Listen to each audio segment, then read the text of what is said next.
Salt Media tugyebaliza Katonda kubanga buli lunaku efuna ekigambo ekikuzaamu essuubi n'amaanyi n'ekikutuusaako. Era abantu bangi abaali bawanise abaali babivuddeko nyina abantu mu bulamu bwange besobola kwogerako okutuuka bole bali agalo kyeyogererako ate tibalina buzibu kukyogerako naye mbakomako obukome ne mbaga nti mukireke nga yali asigaza n'essaawa nga zibalira ku countdown zasigaza alyoka afe.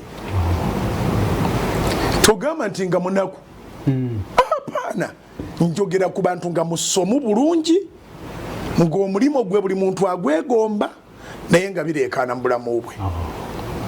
Omanyi kyekitegeeza okuba nti wasoma bulungi omulimu gwe omulungi embaga yo yali ya kitalo nga n'okuzaala ozaala twatandikidde kwatazaala ne waliwo azaala naye nga bbaawo yasalawo okugattika n'abakozi yasalawo okugattika n'abayita mu kkubo yasalawo okugattika na buli kiyenje.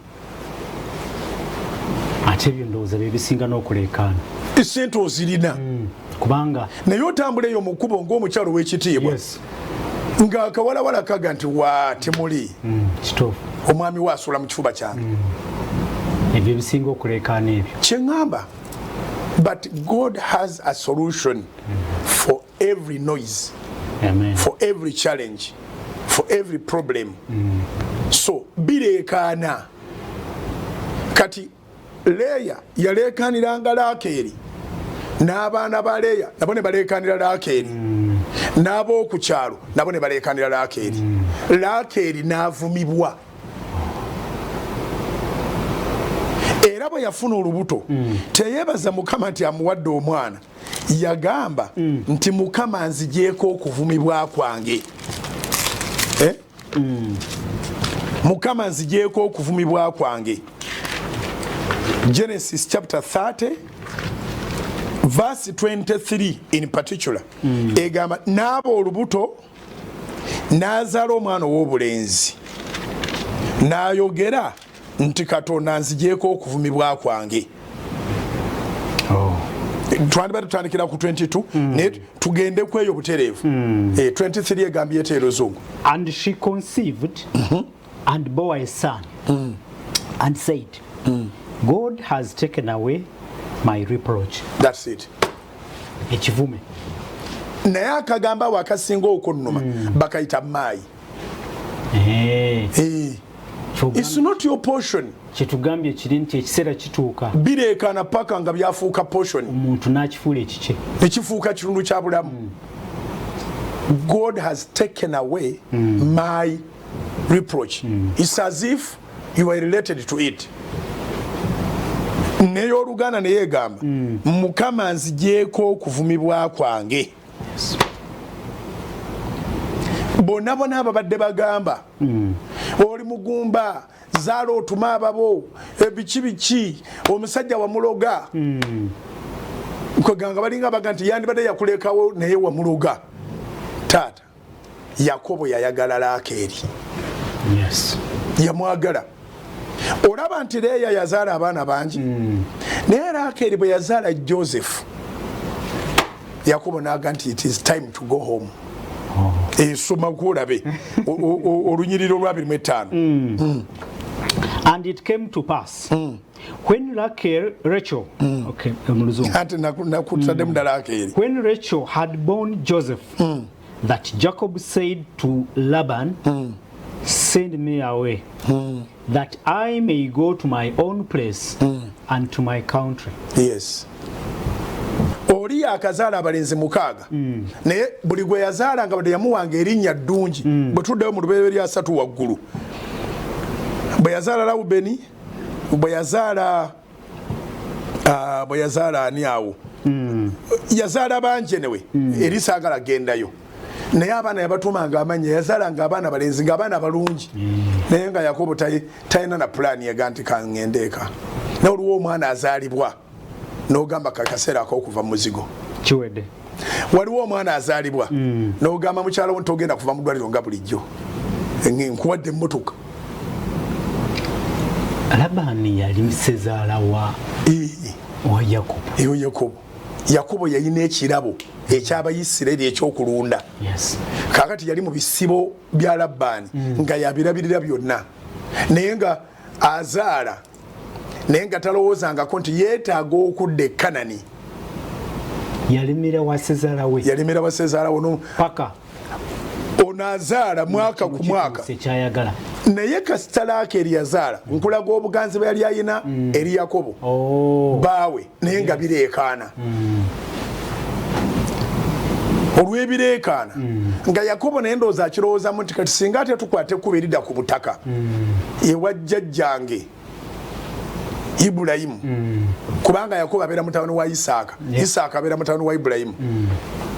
Singa tudda ku butaka ewa jjajjange Ibulayimu e Kanani, nengenda n'abaana bano bonna, waliwo ekintu kyobeera nakyo nga mugugu, naye bazaala akaana aka. N'agamba kangende ngambe kitaawo kyekiseera ngende ku butaka, ngende mu nsi ey'ewaffe. Era Labbaani ya pleadinga, soma soma 26. Give me my wives and my children, for whom I have served you, and let me go, for you know my service which I have done for you. Yes. And Laban said to him, please stay, if I have found favor in your eyes. If I have found favor in your eyes, for I have learned by experience that the Lord had blessed me because of for your sake. Namugamba kati mbuulire empeera gy'oyagala. 28. Then he said, name me your wages, and I will give it. 29. So Jacob said to him, you know how I have served you, and how your livestock has been with me. For what you had before, I came was little. Okay. For what you had before I came was little. You had before I came was little, and it has increased to a great amount. The Lord has blessed you since my coming, and now when shall I also provide for my own house? Kati atandise okulowooza ku nju yalina omwana gwe yazadde ow'ensonga olwasatuma olumu. So he said, what shall I give you? And Jacob said, you shall not give me anything. If you will do this thing for me, I will again feed and keep your flocks. Let me pass through all your flock today, removing from there all the speckled and spotted sheep, and all the brown ones among the lambs, and the spotted and speckled among the goats, and these shall be my wages. So my righteousness will answer for me in time to come, when the subject of my wages comes before you. Everyone that is not speckled and spotted among the goats and brown among the lambs will be considered stolen, if it is with me. And Laban said, that is way according to your word. So he removed that day the male goats that were speckled and spotted, all the female goats that were speckled and spotted, everyone that had some white in it, and all the brown ones among the lambs, and gave them into the hand of his sons. Then he put 3 days. Then he put 3 days' journey between himself and Jacob, and Jacob fed the rest of Laban's flocks. Now Jacob took for himself rods of green poplar, and of the almond and the chestnut trees, peeled white strips in them, and exposed the white which was in the rods. And the rods which he had peeled, he set before the flocks in the gutter, in the watering troughs, where the flocks came to drink, so that they should conceive when they came to drink. So the flocks conceived before the rods, and the flocks brought forth streaked, speckled, and spotted. Then Jacob separated the lambs and made the flocks face towards the streaked and all the brown in the flock of Laban.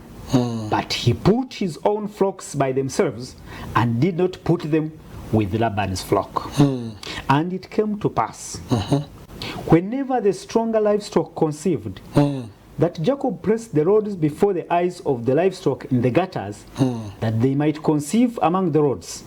But when the flocks were feeble, he did not put them in. So the feebler were Laban's, and the stronger Jacob's.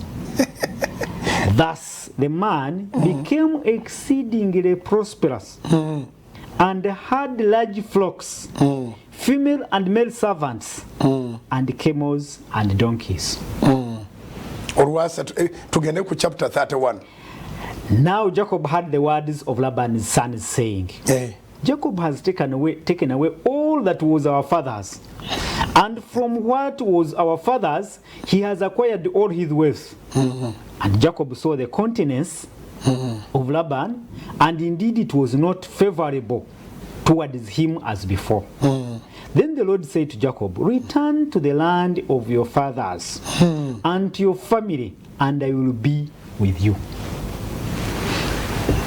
Abaana abako batandika okulaba omusajja obubi ng'amaze okufuna omukisa. Atuuliriza nga gw'osoma Bayibuli ya Luganda tusomye lubereberye okuva ku lunyiriri lwa 22 essula 3 kuva ku 22 paka ku 43 ate ne tugendako ne mu lubereberye essula 3 ova ku lusooka paka ku 2 naye nga kye tugamba nti ebireekana bisobola okusirika.